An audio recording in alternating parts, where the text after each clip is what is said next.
Hey everyone, welcome to the 15th episode of the Thinking Physio podcast. Again, as always, my goal with this podcast is to bring in people in the field of health and fitness, rehabilitation, strength and conditioning, etc. People who I find bring certain value to the profession, to our profession in general, and something where I follow them and it kind of clicks or sparks an interesting idea which wants me to have a conversation with these people. And today I'm honored and privileged to have such a guest with me. I have Pratyush Agrawal, who is a health and wellness coach and a strength and conditioning specialist, who has joined us on the 15th episode. So really glad to have you here today, Pratyush. How are you today? I'm good, Abhijit, and it's an honor to be here. So it's good to talk to you and put my thoughts out there. So I really look forward to it, and thank you for having me. Absolutely, my pleasure. So, just a little bit of a backstory of how I kind of discovered, you on social media. In my, I'll say in my naivety, I always thought, because so my background is a physio, I went on to do my master's in exercise science, and this is the year 2011. I had no idea what strength and conditioning or exercise physiology was, coming from a physio background.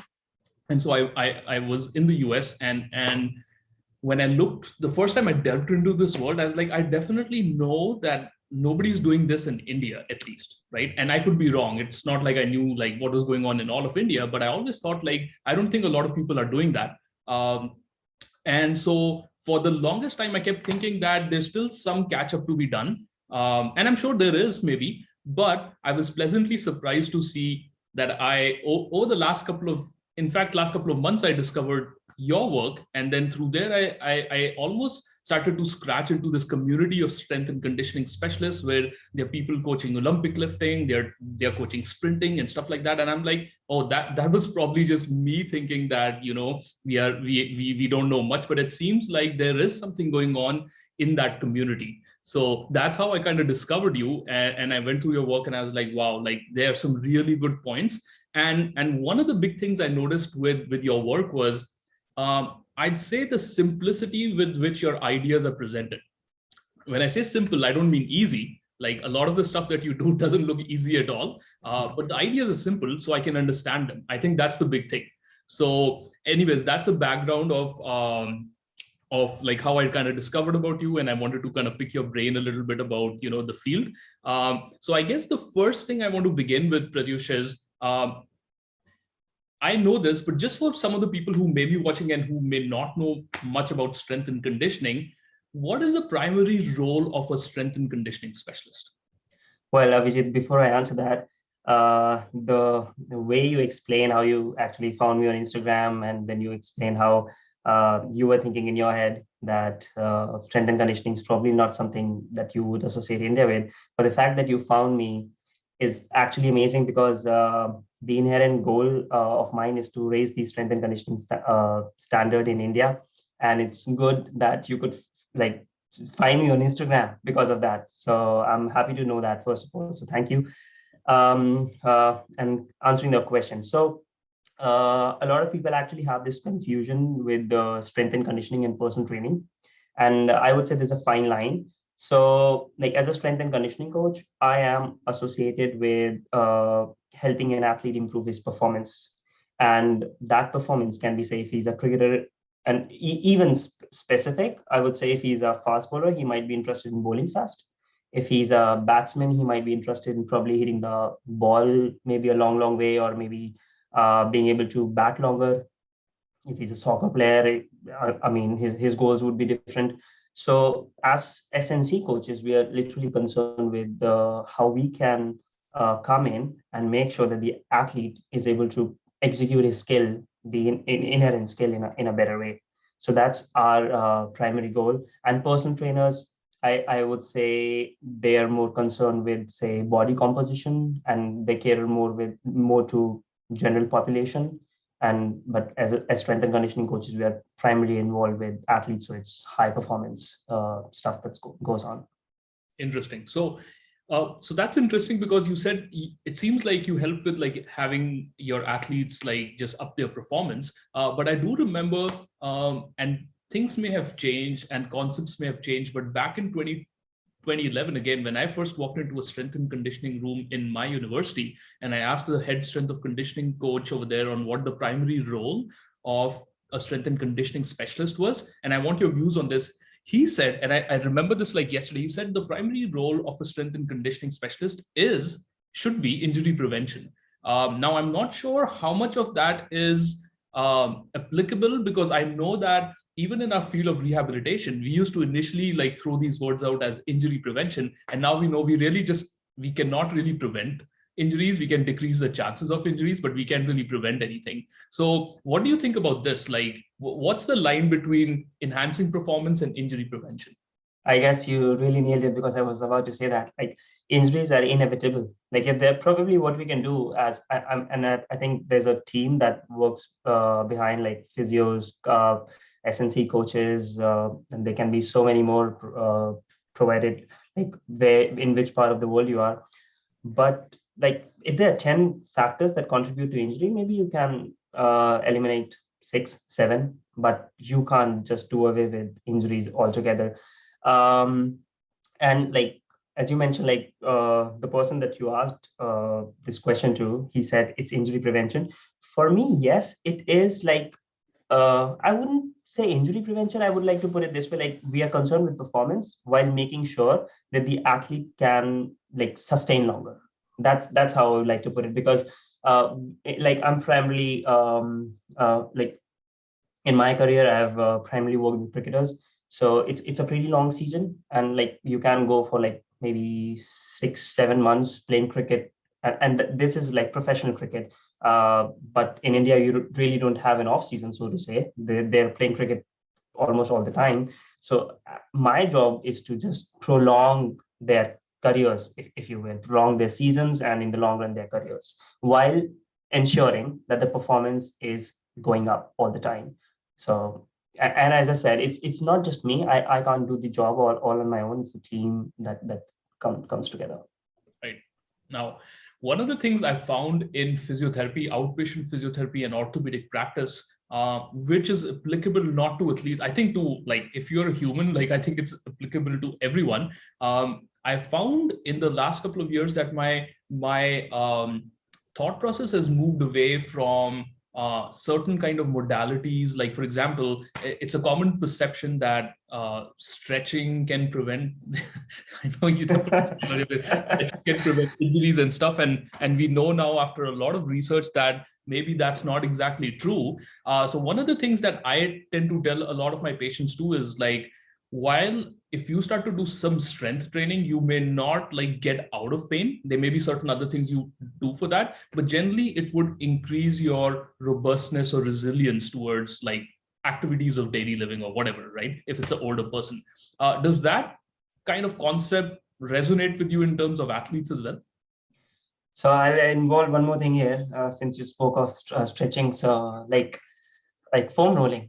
So for me, I would say a lot of these things really come down to how the athletes perceive them to be, because I've actually come a full circle in this regard. So when I first entered SNC, I was like, okay, foam roll for 5 minutes, do your stretches, and then you do your workout or you practice, and then after that, make sure you stretch again, because you don't want to get injured.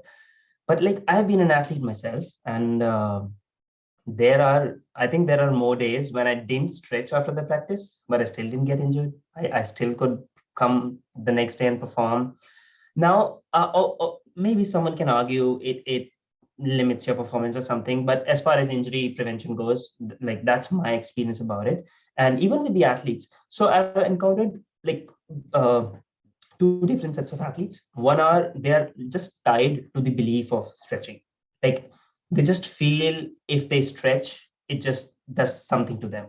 And then over the course of years, what I realized is at the end of the day, we are emotional beings, and like our emotions play a big part. Like this is where the placebo effect comes into play, and you can't take that away from the athletes. So for a lot of athletes, they want to get on the foam roller before the match. And honestly, like I'll say this, even with when I'm touring with teams, like when I first started with the Arunachal's Ranji Trophy, I mean, I had a lot more foam rollers, a lot of resistance bands in my, and those glued bands and all those things in my kit bag. Come the second year, and I think I had just two foam rollers. I probably had no glued band or something. So it's like, I really like don't resonate with that, but only to the point where the athlete himself comes up to me and he tells me, "Oh, I want to do that." If so, then go ahead, do that. But I'm not personally one of those guys who will tell you, "No, you got to do this, you got to do that," like stretch, foam roll, whatever. No, yeah, that's just my belief on it. Yeah. Okay. So like, what made you change that? Like you said, in the second year you had less bands and less foam rollers. What happened there? So first my own experience tied into that, and then like what I saw is athletes use this stuff in the warm up.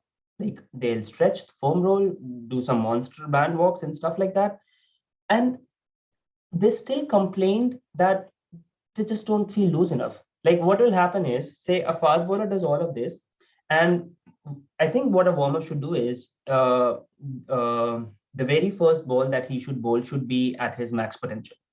Like that's what a warm up is supposed to do. So if a fast bowler is able to clock 140 kilometers per hour, I think the first ball he should bowl in a match should be, if not 140, maybe 35, 36, whatever. But if it's 120 and he takes 2 overs to feel loose, I probably feel that I have even not like maybe I have not done my job as a strength and conditioning coach then, or there's something wrong, and that's what I saw more and more. So for me, if a warm up doesn't leave players chirpy, if it doesn't get them to laugh, to maybe just raise the noise in the surrounding area, I think that's not warm up. So I think there's a fine balance of structure and unstructured, like warm up. And honestly, I have leaned more towards unstructured warm ups, just honestly just making them on the go, like just throw in some games or yeah. And I've actually veered away from more of the structured work. Okay, this that, and I have actually had great results with that. And as I mentioned, the goal is to just get them ready from the get go. And yeah, that actually does a job for me rather than going down the traditional route of doing all that stuff.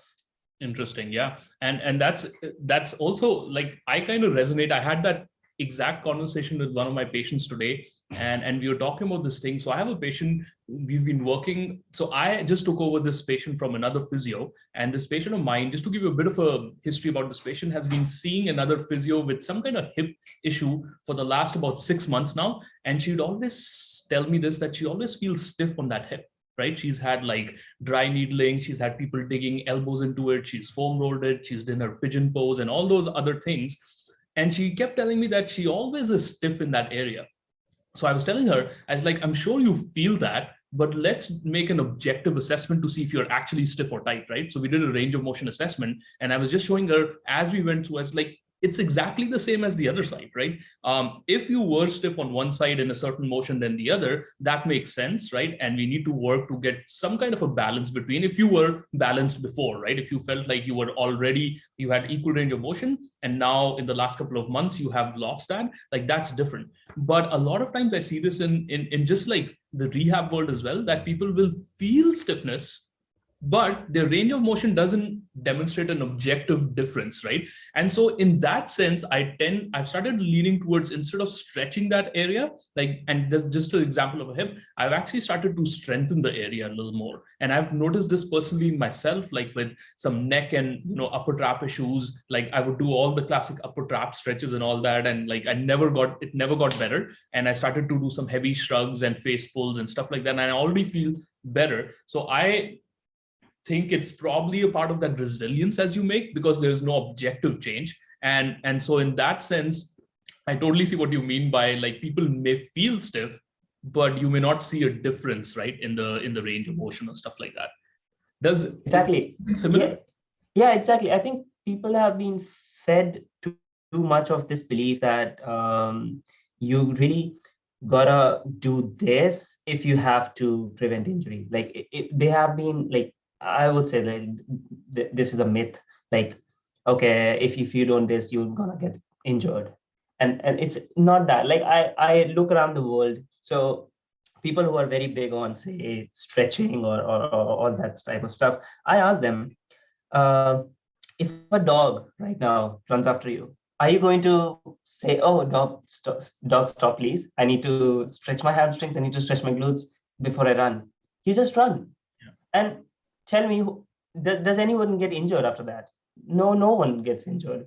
I do realize, okay, ultimately we will have to play a sport and it's a long one, so we need to prepare. And I'm not against that, but I mean, yeah, it shouldn't be to the point where it's just you're not doing any stuff before you say, oh, I'm going to stretch first. So I mean, I have a problem with that. But yeah, as I mentioned, my thoughts on it, if the athletes are stiff about it, like I'm not gonna change their beliefs. Ultimately, like uh, I have my own beliefs, they have theirs, and yeah, we just gotta work through that. Yeah. Yeah, you need to kind of build that relationship too, right? I totally get Yeah. that. And so yeah, just on that point, I tell some of my patients sometimes, as like, just because you feel it's stiff doesn't mean you have to stretch it. That's the thing I often say. I tell them, if you are actually stiff, and we'll know that right now as we do some range of motion stuff, then okay, that makes sense, we need to do certain things. But if you only feel it but we cannot see it, then it could be something else. So just like my 2 cents on it, though I agree the same, like I'm not like pulling anybody from stretching if they really like it, if they really enjoy it and it's not detrimental, why not? And in just on that note, I actually saw one of your posts the other day, which said that time is finite and you don't want to like waste your time like doing a lot of the same stuff. So I made an exact a very similar video where I was actually demonstrating like my overhead shoulder mobility, and I had a stick in my hand and I was trying to go back as far as I could. And when I first walked into the gym, I couldn't really do anything, right? Like I could just reach overhead, I couldn't go back. Now, instead of like doing pec stretches and lat stretches and all that other stuff and spend about 10 minutes doing that, I just did some heavy farmers walks, and I have this recorded. And as soon as I did that, like I could easily bring my arm back. Yeah. And what and I had an interesting comment like where somebody said, oh, that isn't that obvious that you warmed up the muscles and so they are now moving well. And to that, my point was, but that's the point, right? You don't have to spend 10 minutes stretching something where you can warm things up with some kind of resistance exercise and cut that down a little bit, right? Anyway, so yeah, so I think we're, oh, sorry, you were going to say something? Yeah, I'll just add something to it. Like this is where my belief has actually changed. Like as you mentioned, like exercise itself has the potential to change your range of motion, and that's what people don't realize. So basically, everything that you do in the gym, even if you're doing a squat, that has the potential to change your range of motion. And I have literally done that because Abhijit, I work in a scenario where I've worked with physios around me. Like I would say, I'm lucky to actually have worked in that environment. So we had all these physio beds. Like I remember we had 4 physio beds, and what I like. Basically, I came across this guy called Bill Hartman. So, what should I call him? He's a physiotherapist first, and then he's a like PRI guy, and he has his own model which he calls the compression expansion model. And there are a lot of people who have actually been learning from Bill Hartman. So, uh, I got down into that stuff, and then what I saw is, say, if an athlete comes to me with, say, limited left shoulder external rotation, say if he has that, I can make him do like an exercise and get the desired result rather than stretching some area, like we say, weak muscle, tight muscle. You need to, uh, I mean, you can go down that route. And I'm not saying, I'm not bashing that. Even that has, I think that has the potential to get you the results. But uh, uh, uh, putting this all together in that time frame where you even I put it out where time is finite. So I want to make best use of those 60 minutes that I have with the athlete. So I want to make sure that I get the work done. If I can get it with the exercise, that's pretty good for me. Yeah. So one of the things I realized, Pratyush, was I had a bit of a format, but you're on a great start where I've lost the format entirely, and we jumped right into like some nitty gritties of like some principles and stuff. But let's go back a little bit. Let's just talk about how did you choose this path? Like, what was your path to become a strength and conditioning coach? Oh, that's interesting. So, like I would say, for the major part of my life, I have played cricket, and I think I played it for more than a decade. So, yeah, I wanted to make it to the highest level, just like most of the kids back in India. Mm. But sometimes this feeling catches up to you that probably you're not best at it. And I had to just do that hard conversation with myself that probably there's something out there that I'm the best at that won't really feel like competition to me, because cricket, honestly, there was a lot of pressure. Like I constantly used to like doubt myself and just see people around me where they are and where I was, and it was not a comfortable spot for me in terms of feeling confident. So I just um, and I would say constantly, like I can trace it back. Like even while I was playing cricket, I used to keep telling this to myself that one day I'm gonna be a trainer. Like I just had that thing, and it stems from those days where probably the coach tells you, okay, Pratyush, lead the warm up today, and then I just used to feel great on those days. And then when you have a bunch of friends going to the gym, and say you have a group of 5 6 people and they all look up to you, like I was the one who was always in charge of creating the program, executing it. I didn't know anything, but all those guys had some just faith in me. I don't know why. So like, and then it was only time when I just like convinced myself that it's okay to actually start again in life, because what I feared was to start from zero again, because as I mentioned, I played cricket for more than a decade, and you just enter a comfort zone where it's not easy to leave, although you're not best at it.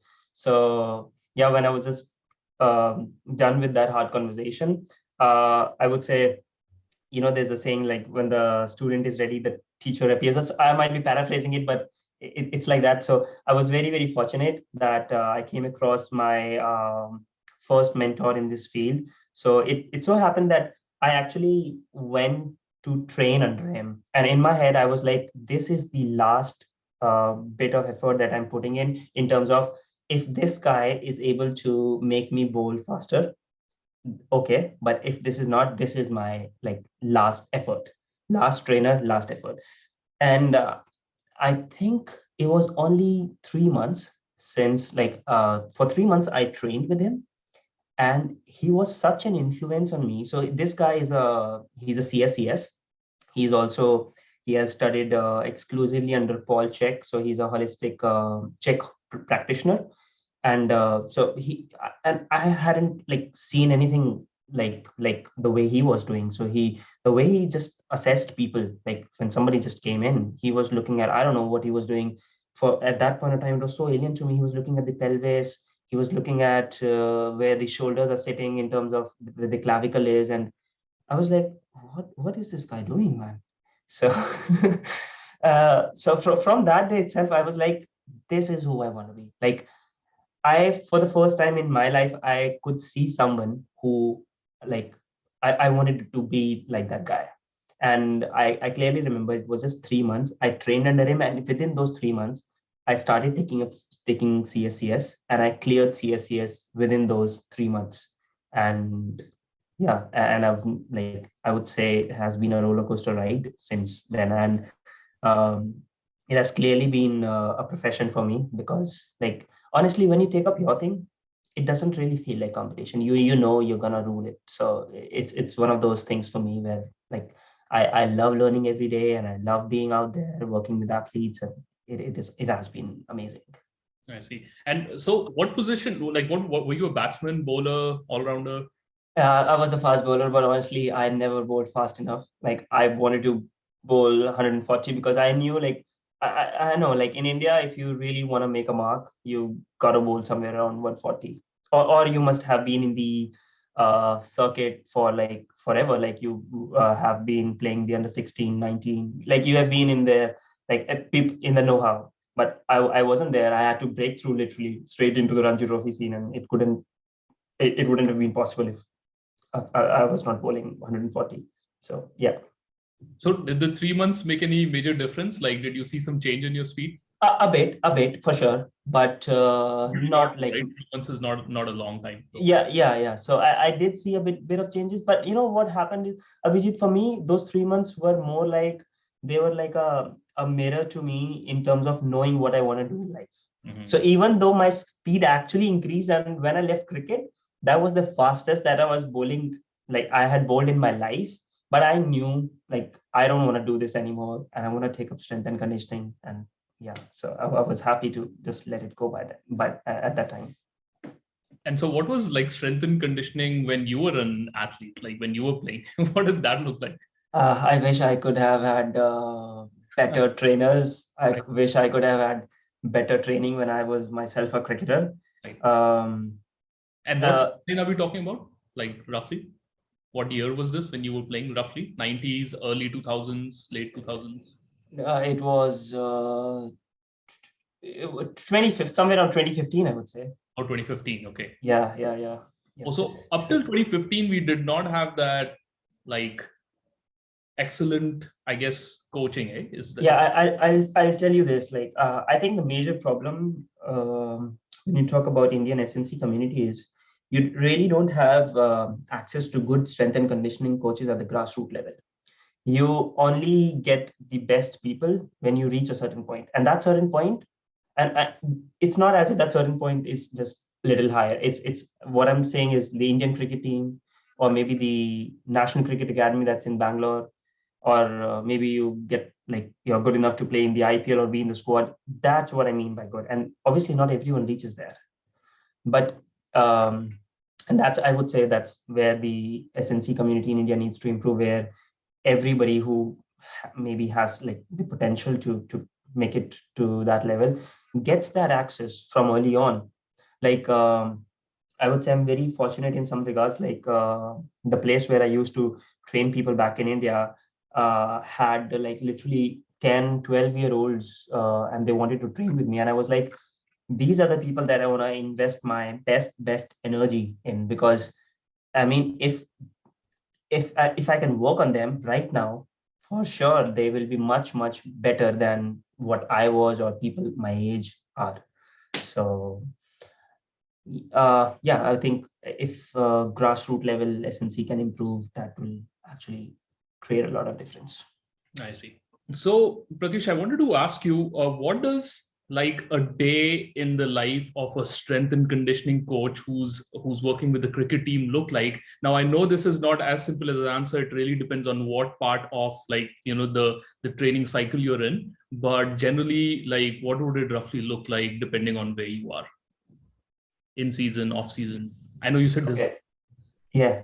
So say if I'm in season, then yeah, I would be traveling with the team, and then my day would start at 6 or 7. Okay. And then you have athletes. So like in a team, like you can have 20 players, and then what I do is, based on their preference, I say have time slots. Say in the morning, maybe I might be having 2 hour time slots, so I'll try and get 10 athletes, maybe 4 or 5 at the same time.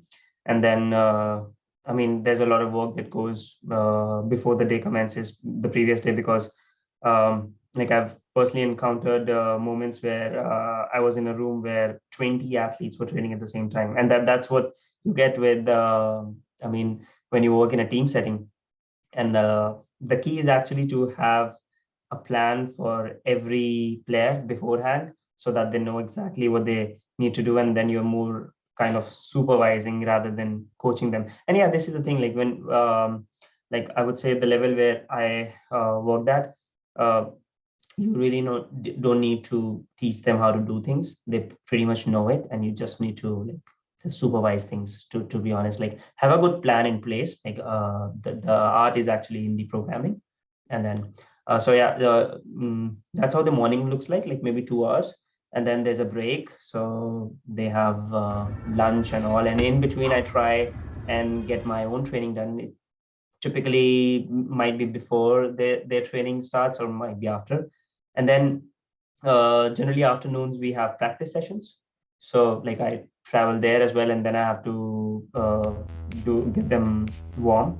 So the warm up, and then do some specific work with some players. Like a fast bowler would want to do, say want to do some sprint work or do some med ball work, or it can be anything honestly. And uh, you might also know, like it's not mandatory that I'll also like I'll always know this, but sometimes if you have say a good tuning with the head coach, you might know in advance the players that are not going to play.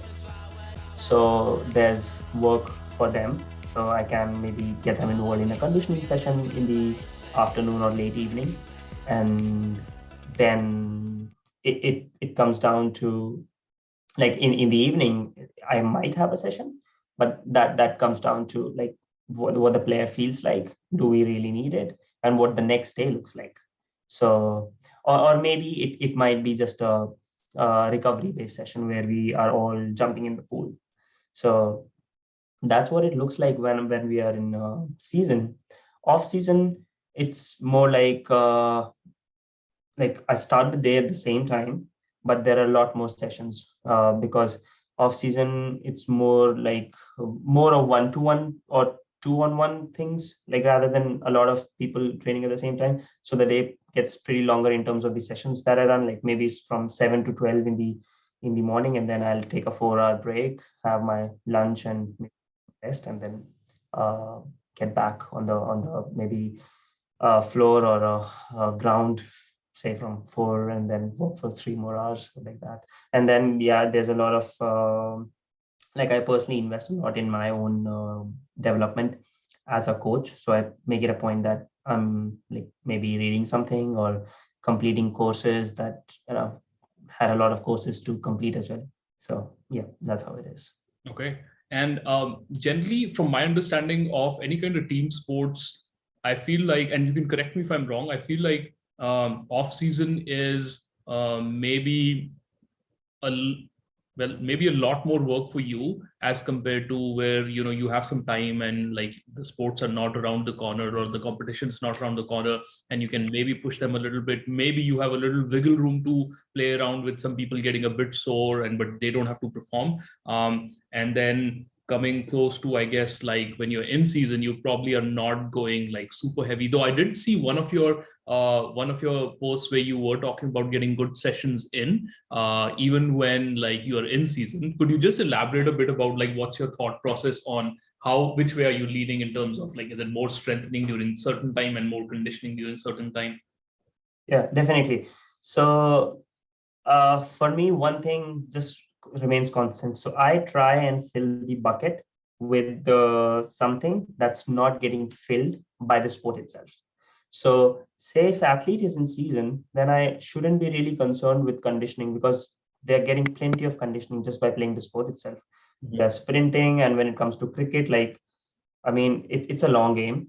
So although I know like the heartbeat never really goes in a zone where you're getting aerobic endurance, but still, I mean, it's a long game. And then, so as I said, like sprinting is getting taken care of.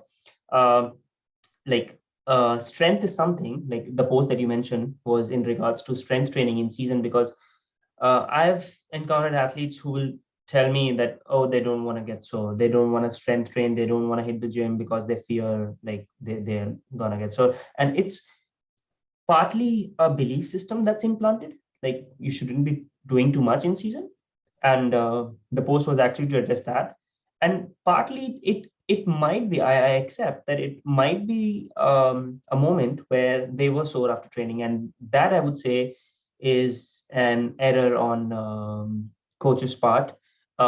Typically, like if they're sore in the game and it affects their performance, yeah, I would say like I'll take it on the SNC coaches. Like it's their fault. Probably they made the athlete do that he hadn't done in his life. Like it was a completely new stimulus, or probably it was a bit too much.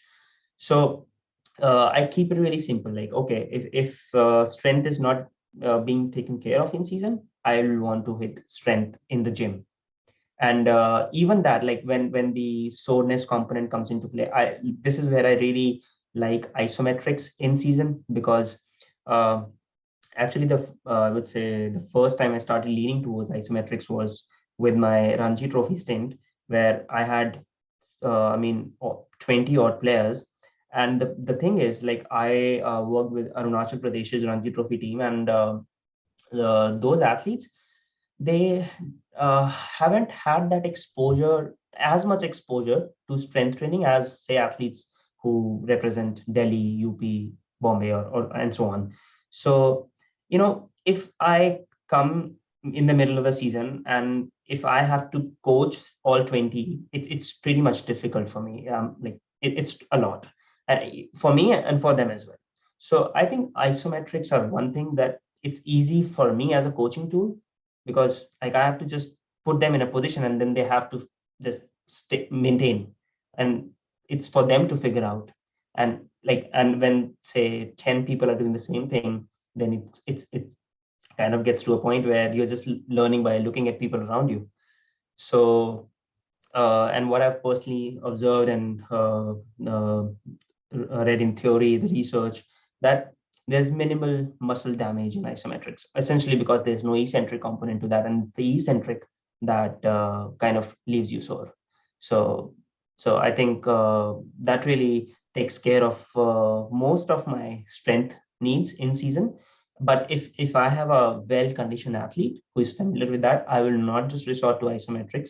I will say, if he is squatting, deadlifting from before, I will not stop that. I'll just like bring down the volume, but okay, I will let the intensity be.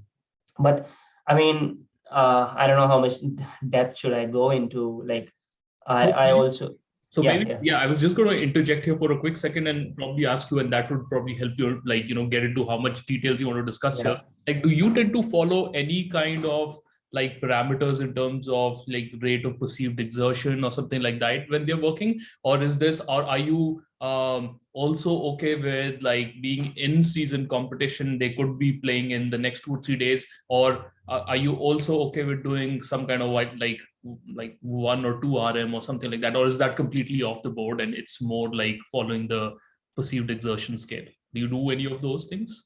So I don't typically stick to any of those, like strictly those, but I kind of get where you're heading. And in that regard, what I do is, say, if an athlete played a game on Sunday, then Monday typically would be an off day, complete off, or it might not be, because for athletes, it's I mean, they just want to work out. Like, it's pretty hard to convince an athlete to take a day off, especially when you're touring, you don't have family around. Mhm. So they'll just come in, they'll say, "Oh, I just want to do something." Mhm. Probably not that much, but want to do something. And I really keep that as a recovery day. So I'll just maybe ask him to have a pool session, or yeah, I'll not do much on that day. The next day, I will get in the gym, but then I will do, say, more of like, this is what I've taken from people like Bill Hartman and others. I'll typically resort to more of expansive stuff. So I'll not make him, say, do heavy deads, squats, or benches. I'll probably find, like, say, maybe you make use of the cable. So there's reciprocal motion, there's rotation going on, and all that stuff. So it's not as taxing on the body, for sure. And then ultimately, what I intend on saying is, as the game day comes closer, I will want to have him close to where he is, in terms of, like, game is all about expressing compression at the right time. So maybe before the game, I'll have a primer session where I want to do 1 RMs or 2 RMs, typically not 1 RMs, maybe 2 3 RMs, and just do 1 or 2 sets, just to maybe just prime the nervous system. That's it. And I have, let's say, I use like this app called the CNS tap test. So I'll have everyone do the tap test when they come into the session. Say if they had a score of 70 in 10 seconds. Okay, if, like, maybe after 20 minutes of work, some potentiation work, I ask them to do the tap test again, And if that bumps up to 72, 73, that's good. I mean, I'm happy with that. And I know like that has created a positive change in their nervous system and they're good to go. And it's not just tap test that tells me, it's their body language that tells me. Like they come in with a certain energy, and if they leave the gym with a better energy, like feeling better, and as I said in the like earlier as well, feeling chirpy, I mean, that's it for me. So you can call like RPE, I take it into account. And I also like, I'm constantly in touch with athletes, like how are they feeling and those kind of things, those subtle indications, how crisp is their handshake, how strong is their walk, and how do they greet me. All these subtle things, I take note of that. And basically with the tap test and all these, I would say the number thing, like the quantitative aspect, I just tie that quantitative aspect with the qualitative aspect. What I'm seeing is that like being told to me by the tap test as well. So I feel the athlete is sluggish, does the tap test tell as well? And yeah, it does. So that's how I make sense of all of that. Okay, so two questions. Number one, I'm not sure what the tap test is. I've never done that. My mind is going towards those lights and you're tapping that? Is that what it is? No. Okay. So basically, it's an app on the iPhone. Okay. Where basically you have got 10 seconds. Okay. So you just tap as many times as you can. Okay. So the moment you hit the screen, the timer goes off. Yeah. And after 10 seconds, it will automatically stop. So you just have this single goal of tapping the screen as many times as you can. Okay. So that just gives you a marker of how strong my nervous system is on a particular day. Because yeah, I've literally done this with so many athletes. Like you really see sometimes athletes, they just come in, and like I've had this athlete who once hit 95, which is a lot, because more often than not, people some are in somewhere around 70. Okay. So you just know, I mean, and these athletes, like the athlete that I'm mentioning right now, this guy is like full of energy. Even on the field, he's literally just running all around the field. He's bouncing, he's catching, he's midair. I mean, he does crazy stuff. So it ties in with me. And if someone has not got the tap test, like I can make it very simple as well. So sometimes when I don't have my phone around, what I'll ask them to do is like maybe do line hops. Like they're standing on one leg, and then there's this imaginary line of more often than not, I try and maybe place a stick, and they're basically hopping left, right, as many times as they can in say 10 seconds. And then, but this only works if you have a baseline first. So say if I have an athlete who generally has 25 hops in 10 seconds, and someday he comes in and he has only 20, I know like that's, I mean, he's not feeling great. Okay. So, yeah. That makes sense. And yeah, and also like sometimes I like say, probably I might have a sprint day planned for that athlete, and the athlete does just 20 lineups. So on that particular day, I might still make him do sprints, but then I'm not timing him. I'm not really like looking for his PR on that particular day. And I'm like, when I didn't have this information, I was like, why is he not able to do a PR today? Like, but then the thing is, it's purely a CNS thing. If it's not feeling great, obviously sprinting is like, it's like high CNS dominant thing. So yeah, if someday he does 27, 28, I know this is the time when I have to like get my timing out. So yeah. Right. Have you ever had experiences where you may have had somebody do a strength session during season and they may be playing around with weights which are close to like you said 2 RM or 3 RM, and they have gotten sore and you're like, oh man, maybe I pushed it a bit? Because yeah, definitely. Definitely I have done that. I've committed that mistake for sure. Yeah. Okay. But I think, yeah, so like I am not hesitant in accepting that. And I think that's how you learn. You just know your boundaries, then like what really works and what doesn't. So yeah. Yeah, a lot of times it's so much of a lot of anybody's professional growth, I feel, is trial and error, right? Like nobody gets it right, like exactly the same. But I'm just curious because you said you did include that, but now that I definitely get a better idea of your thought process behind this. This actually ties into, it's a perfect segue to talk about your stint with the Arunachal Pradesh cricket team and the Ranji Trophy. So before I begin, I want to ask you, so did the team win the Ranji Trophy? No. We didn't win the Ranji Trophy. So last season we won the first ever Ranji Trophy match. Oh, So, yeah, I think it had been 4 years since Arunachal Pradesh cricket team was formed, right. and this was the last time, the last season. It was the first time that they won a game, a Ranji Trophy match in all those 4 years. So yeah, I mean, That, all these new teams that have been formed, the Northeast teams, I would say like it's gonna take some time for them to catch up with. I mean, all the teams that have been there for 100 years or like whatever 50+ years for sure. yeah, yeah. And anybody who knows anything about cricket in India knows that there are certain places where cricket is way more.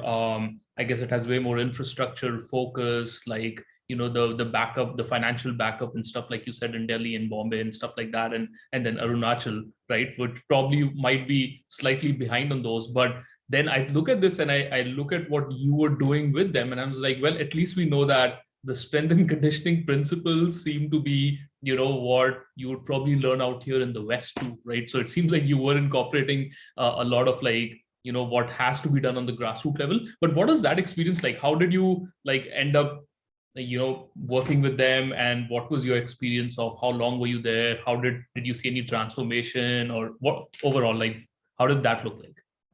Yeah, so when I first got appointed, I had my own set of expectations, and I was working with the very good athletes, like back where I usually work when I'm not working for Arunachal. So I was working with very high level athletes, and then, as I said, like first it was Ranji Trophy, then I had my own set of expectations, and the first day I see these people, like a lot of them hadn't put their foot in the gym, so I was like taken aback, and for me, it was the moment of like kind of adapting to that situation. And the main challenge was to meet those guys right where they're at, and I had to actually, like you could say, in a way, I had to bring myself really down to their level, because I was working with very good athletes. So it was more like, in some regards it was more like working with youth athletes or kids, where you don't really talk hi-fi, I mean SNC. You really have to water down SNC to the basic level. And yeah, so but it was fun because I would say, like as coaches, you must have this ability to adapt to different environments.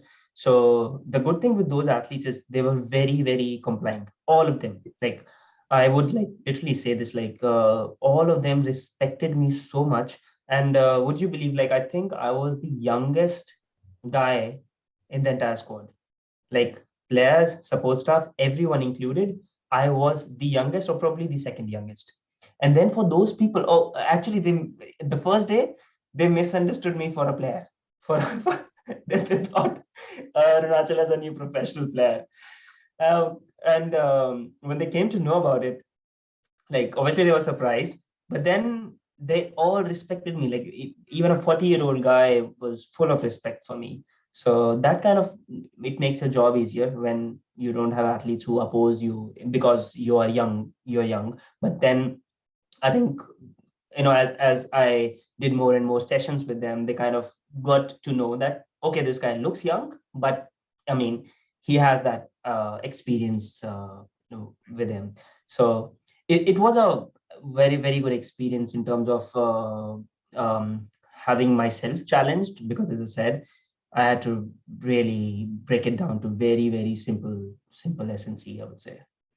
Almost like a challenge in its own, which you didn't expect, I guess, right? I didn't expect, because like Ranji Trophy, you have certain expectations straight away. Oh, it might be this, it might be that. It is more, obviously it's Ranji Trophy in India is big, so it all just came down the moment I interacted with those guys. And yeah, so it was good. Although yeah, and actually the second season that I did with them, they were all much better. Like uh, they kept on following up with me, and then obviously when you work at a place for a good enough time, then you have that rapport, and then you kind of get to see the results, and then you have the buy-in from the athletes. So it was, I would say, it was much better in the second year, and also I got to spend a lot more time in the second season, because the first one was, I was it was pretty curtailed because of COVID. It was, I think, just 2 months. So, but I would say, like, I love that experience, and I just, in general, I just love the team sport dynamics where you have 25, 30 individuals working for the same goal. So I think when that energy gets to you, it's just tremendous. So I love that. I find that interesting that you said that when you first went there, they thought you were the player. They must be like, man, this guy doesn't even look like he's from Arunachal. Like, who is this, new player? But then they, I guess, like based on what they saw and you did and stuff, did you notice at the end of your second season, was it 2 seasons you were there with them? Yeah. So the last season that just like concluded in March, I was there with them. Did you start to notice, because I know, like, especially for sports or anything in life, like nothing happens overnight, right? There's always a process.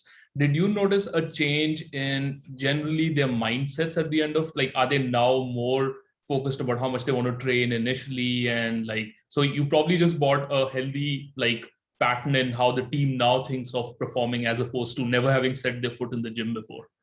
Definitely, there was a big mindset shift, and what I personally know from experience, see, like I'll say this, like Shankar Basu, who has been the trainer for the Indian cricket team, I would say, like, he particularly picked Virat Kohli, or whatever it was. Virat Kohli came to him, or whatever it was. But basically, he laid his hand on the captain. And when you like pick someone like that, you pick the leader. If you transform the leader will transform everyone else.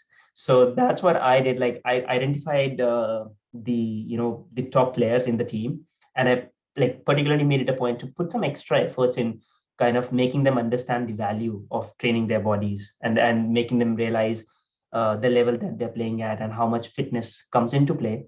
And I was able to do that. And then it just, like, as I said, like Virat Kohli, just like the effect then just trickles down. And same thing was with Arunachal. If the senior guys are gonna clear, say, the yo-yo test, or whatever benchmarks there are, then obviously the crowd has to follow. So yeah, there was a good shift in their mindset. And what did and I presume you're from Delhi, right? So it's Ghaziabad, Delhi NCR. Yeah. Yeah. Okay.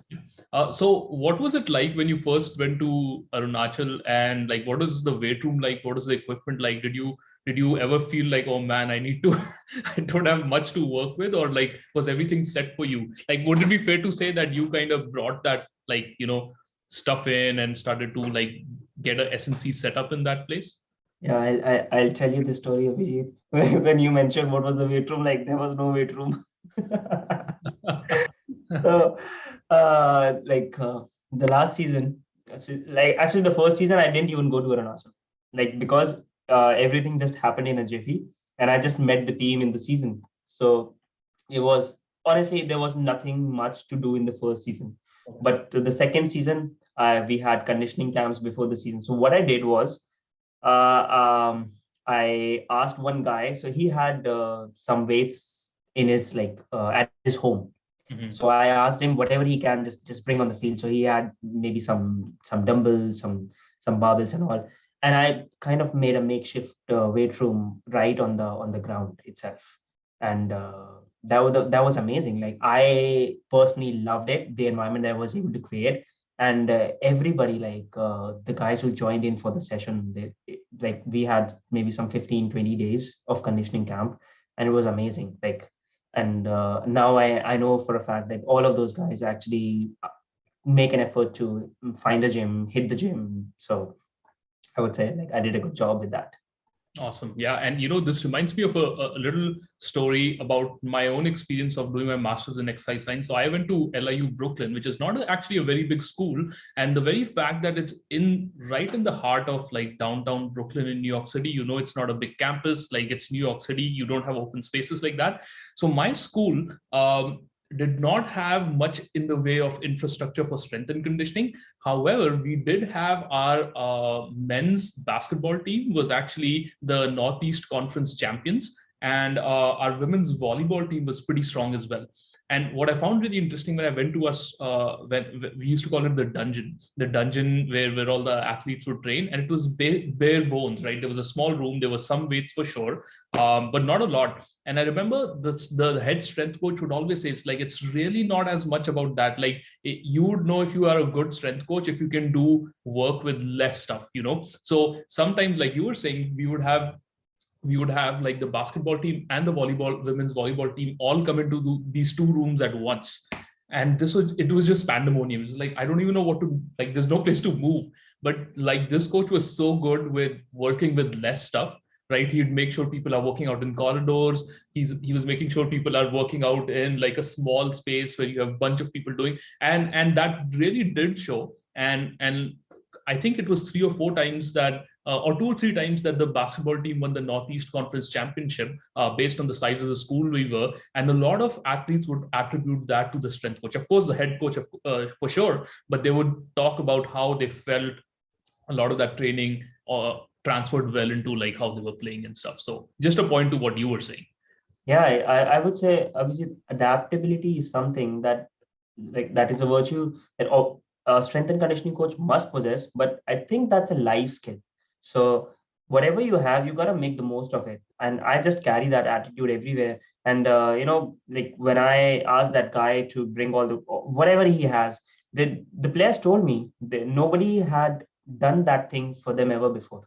Like, I think it's easy to make excuses like, okay, what can I do? But like, I personally had my own sled that I took all the way in the flight to just to make sure that I can get the job done, because by the time I knew what it was working in Arunachal Pradesh, and I won't be like having a lot of equipments with me. So I made some efforts on my own, and then so yeah, it comes down to, you can, if you have the right intentions, then you can just make it work wherever you are. I see. Shifting gears from this part to another topic. So I wanted to ask you about like just the CSCS certification, right? So for the CSCS certification, first off, I want to ask you, is CSCS a must? And second, is it enough? When you say must, like must in terms of for a strength and conditioning coach or working at the Ranji Trophy, what? Yeah, so sorry, actually, I should frame that better. I know in North America, 100% you need CSCS to work with teams and stuff. What about India? Like, is that like like your baseline entry into that field, or you could still do it without? I know I did see a video that you did make on this, but for people who may not have seen that. So you're absolutely right. Like in India, I would say it's not a mandatory criteria that you must stick in order to work with teams. And this is where I would say we can get better at in terms of setting good standards for, like, I think the barrier to entry is minimal in India, and that's, I would say, that can improve. So CSCS obviously is not a must, and these days I see people catering, like resorting more to the Australian Strength and Conditioning Association certification, and I think that's primarily because it hasn't got any exam, and like, so the level 1 you can do online, level 2 I think you got to be in person, but there is no exam. It's like you have the money, you have the resources, and you can have the certification with you. CSCS, it's a pass fail thing. You either know it or you don't know it. Right. Although I'm not saying CSCS is the best certification out there, because honestly, I think CSCS has major drawbacks in terms of it doesn't test you as a coach. So like, I remember giving my CSCS exam. It was basically on the computer. You just, like, it's MCQ, pick one out of the three, and you have the results like right there. But I think there must be a component where you are getting tested, like in the gym. How, maybe, are you competent enough to give the demonstrations, and it must test you in practical ways rather than just your theoretical knowledge. So I'm not saying CSCS is the best, but at least I would say, yeah, definitely the standard can go up in that regard. But from what you're saying, it sounds like you can have a CSCS and definitely to your advantage, but it's not enough, right? Like you really need that. There are tons of other certifications. Nothing replaces like on-field experience, I guess, right? So that certification behind your name doesn't mean like, you probably are the best strength and conditioning coach or you're good at training people. Exactly. Like even the video that you're talking about, the YouTube video that I did, yeah, it's not like if you have the CSCS, even you are the best SNC out there. It just tells me that okay, you are serious about strength and conditioning and you want to do something. But honestly, I haven't taken a lot out of study like CSCS. Like I think it was good for me when I was entering the field, but it has been my learning outside of the certifications, reaching out to the right people, doing internships, mentorships, and reading plethora of books every day. And doing courses like courses that probably nobody recognizes. But then if you see someone saying good things and that makes sense to you, why not take his course, even though it might not fall under the CEU or whatever. But yeah, there are so many ways to learn. And I think certifications, to be honest, I'm not a big fan of those because it kind of puts you like it associates you and it kind of makes you a member of the cult. So if you want to get associated with those things, sometimes in life you need to. So that's fine. But if you're thinking that, okay, I just want to get CSCS or whatever certification and that's it, I mean, no, you've probably started on the wrong note itself. I see. Okay. So just in the interest of time and keeping this short, I have two other things I wanted to ask you. I feel like I can talk to you for another couple of hours here. But if you're okay, at some point, I would love to have you back and, pick your brain on so many things that are going through my head. But a couple of things that I wanted to go over briefly. And this is just, what do you think in your experience is the biggest mistake? And it could be hard to say there's one, but the biggest in your mind when you work with athletes through a season? Like, is there something that really sticks out to you? Maybe like, not doing the right foundation or overtraining or like anything that's like, okay, this is the big stuff. I think we touched upon it briefly. Like typically athletes have this mindset that they shouldn't be working out in season at all. Like all they should be doing is playing. And for me, like as I mentioned, season is say 6 months. Imagine 6 months, like 150 days or so. Those are 150 days, like 150 opportunities for you to get better at something. So I don't want to let it go to waste. And I think it's not just the off days, like this was specifically about the days that you're not playing cricket. Even on the days like warm up itself, for me, warm up is an opportunity to expose him to some sort of stimulus. It can be like maybe just asking athletes to play different games. Say someday I am asking them to play frisbee, someday I'm asking them to play some other sort of games that challenge you on different levels. Your challenges your coordination, your motor control, your awareness, all of those things. So for me, everything is an opportunity. So that's, I would say, like what I see and what comes to my mind right now. That's the biggest clog in an athlete's mindset when it comes to in season training. Overtraining, is that a problem? Overtraining, like in terms of conditioning, it might be yes. So yeah, they and sometimes it gets like bad because there might be instances where coaches, like cricket coaches, would want to like say sometimes ask the athletes to do certain stuff, and it might not be in my radar, like my workout. So and typically like this is kind of is old school thinking. Like when they have to maybe punish somebody, they will want them to okay go for a 30-minute or 40-minute run or whatever. And I don't really see that as a necessary tool. There are other ways as well. And yeah, in that regard, I think from a conditioning standpoint, they might just overtrain themselves. I see.